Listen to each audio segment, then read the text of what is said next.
Assalamualaikum warahmatullahi wabarakatuh. Baiklah, pada pertemuan kali ini kita akan membahas tentang bahasa-bahasa yang ada di dalam SQL atau Structured Query Language. Adapun pembahasan yang akan kita bahas adalah mengenai bahasa Data Definition Language atau disingkat dengan DDL. Kemudian kita juga akan membahas tentang Data Manipulation Language atau yang sering disingkat dengan DML. Baiklah, untuk yang pertama itu ada Data Definition Language atau yang sering disingkat dengan DDL. Kita bahas dulu pengertian ataupun definisi dari Data Definition Language atau DDL tadi. Nah, DDL adalah sesuatu yang digunakan untuk mendefinisikan baik itu membuat, menghapus, mengubah sebuah objek dalam database. Nah, biasanya perintah yang dipakai itu ada create, drop, dan alter. Nah, untuk yang pertama ada perintah create. Nah, biasanya create ini berfungsi untuk membuat sebuah objek. Objek itu bisa berupa database, tabel, dan lain-lainnya ke dalam sebuah sistem basis data atau sistem database. Nah, jika kita ingin membuat sebuah database, jadi ibarat katanya DDL ini adalah menjadi sebuah rumah atau fondasi awal ketika kita membangun sebuah sistem basis data. Jadi perintah create, kita buat dulu database-nya, maka perintah yang bisa kita pakai itu adalah create database. Nah, kemudian kita masukkan nama database yang akan kita buat. Nah, misalnya nih kita mau buat sebuah database penjualan, maka kita bisa memakai perintah create database penjualan. Kemudian perintah create juga dipakai untuk membuat sebuah tabel. Nah, biasanya perintah yang dipakai untuk membuat tabel bisa kita gunakan create table. Nah, kita masukkan nama tabelnya, kemudian kolom tipe data constraint. Contohnya, kita mau create sebuah tabel dari mahasiswa. Maka kita bisa memakai perintah create table mahasiswa, kemudian kolom NRP dengan tipe datanya char, panjangnya atau size-nya itu ada 4, jadi kita cuma bisa masukkan 4 karakter. Kemudian kita masukkan primary key, varchar sebanyak size-nya 20, usianya itu menggunakan tipe data integer. Oke, kemudian ada yang kedua itu perintah drop.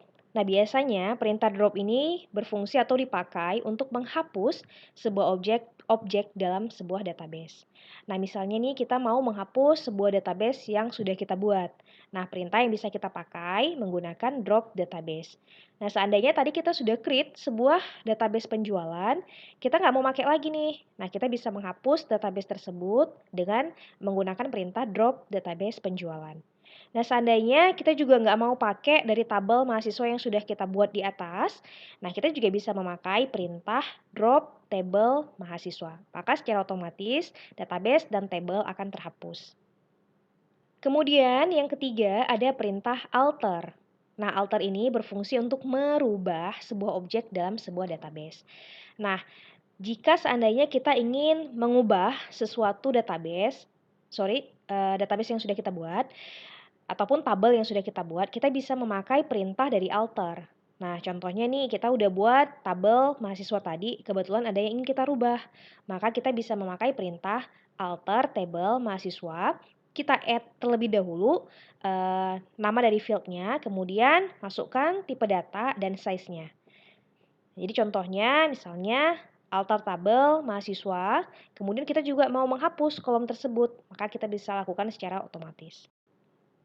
Oke, baiklah itulah perintah-perintah yang ada di dalam Data Definition Language. Kemudian kita masuk kepada bahasa ataupun struktur yang kedua, itu ada Data Manipulation Language atau yang sering disingkat dengan DML. Nah, DML ini biasanya digunakan untuk melakukan manipulasi ataupun perubahan datanya pada sebuah tabel ataupun database yang sudah kita bangun. Nah, kalau tadi kita bahas tentang DDL itu untuk membangun pondasi dari database-nya, maka DML ini adalah sesuatu nilai yang akan kita masukkan ke dalam pondasi tersebut. Nah, biasanya perintahnya yang dipakai itu insert, kemudian ada update, delete, dan select. Nanti kita akan bahas mengenai perintah-perintah ini satu persatu. Oke, untuk yang pertama ada perintah insert. Nah, insert ini berfungsi untuk menambah nilai dari suatu tabel atau database. Jadi contohnya nih, misalnya kita bisa pakai perintah insert into nama tabelnya, kemudian values-nya, maka kita bisa buka kurung, masukkan nilai 1, nilai 2, nilai 3, dan seterusnya. Nah, misalnya nih kita punya satu tabel dengan field NRP ataupun sering disingkat dengan NIP ya. Kemudian ada nama, alamat, dan lain-lainnya. Jadi kita bisa memakai perintah insert into. Kalau sebelumnya kita sudah punya tabel mahasiswa, values itu ketetapan ya. Kemudian kita bisa buka kurung, kemudian kita masukkan nilai datanya. Nilai data berupa NRP-nya berapa, di sini ada 14123, kemudian ada namanya Asep, kemudian alamatnya di Cimahi. Nah, kita bisa memasukkan data tersebut dengan menggunakan perintah dari insert. Oke, kemudian ada perintah update. Update berfungsi untuk merubah nilai data. Jadi kalau seandainya datanya ada perubahan, kita bisa menggunakan perintah dari update.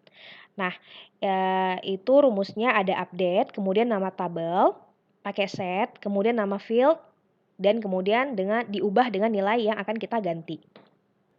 Misalnya nih kita mau mengubah nama Asep tadi menjadi nama Wawan. Nah, kita bisa mengganti nama Asep tadi dengan menggunakan perintah update mahasiswa, set nama menjadi Wawan. Oke, kemudian dari tabel mahasiswa tadi, kita bisa berubah datanya dari Asep tadi menjadi Wawan. Maka kita bisa menggunakan perintah update mahasiswa, set nama, Wawan tadi, where NRP-nya di mana NIP-nya itu 14133. Kemudian yang terakhir ada perintah delete. Nah, biasanya delete dipakai untuk menghapus nilai data dari sebuah tabel.